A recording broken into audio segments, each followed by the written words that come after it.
और एक एक जाति के उड़ने वाले पक्षियों की भी सृष्टि की। और परमेश्वर ने देखा कि अच्छा है। और परमेश्वर ने ये कह के उनको आशीष दी, फूलो फलो और समुद्र के जल में भर जाओ और पक्षी पृथ्वी पर बढ़े। तथा सांझ हुई, फिर भोर हुआ। इस प्रकार 5वां दिन हो गया। फिर परमेश्वर ने कहा, पृथ्वी से एक एक जाति के जीवित प्राणी अर्थात घरेलू पशु और रेंगने वाले जंतु और पृथ्वी के वन पशु जाति जाति के अनुसार उत्पन्न हो। और वैसा ही हो गया।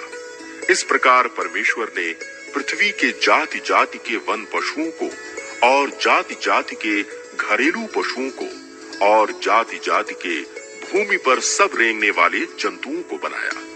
और परमेश्वर ने देखा कि अच्छा है। फिर परमेश्वर ने कहा, हम मनुष्य को अपने स्वरूप के अनुसार अपनी समानता में बनाएं और वे समुद्र की मछलियों और आकाश के पक्षियों और घरेलू पशुओं और सारी पृथ्वी पर और सब रेंगने वाले जंतुओं पर जो पृथ्वी पर रेंगते हैं अधिकार रखें। तब परमेश्वर ने मनुष्य को अपने स्वरूप के अनुसार उत्पन्न किया। अपने ही स्वरूप के अनुसार परमेश्वर ने उसको उत्पन्न किया। नर और नारी करके उसने मनुष्यों की सृष्टि की। और परमेश्वर ने उनको आशीष दी और उनसे कहा, फूलो फलो और पृथ्वी में भर जाओ और उसको अपने वश में कर लो और समुद्र की मछलियों तथा आकाश के पक्षियों और पृथ्वी पर रेंगने वाले सब जंतुओं पर अधिकार रखो। फिर परमेश्वर ने उनसे कहा, सुनो, जितने बीज वाले छोटे छोटे पेड़ सारी पृथ्वी के ऊपर हैं और जितने वृक्षों में बीज वाले फल होते हैं वे सब मैंने तुमको दिए हैं, वे तुम्हारे भोजन के लिए हैं।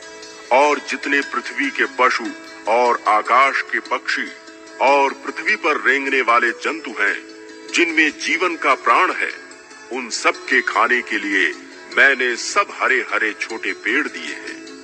और वैसा ही हो गया। तब परमेश्वर ने जो कुछ बनाया था सबको देखा, तो क्या देखा कि वो बहुत ही अच्छा है। तथा सांझ हुई, फिर भोर हुआ। इस प्रकार 6वां दिन हो गया।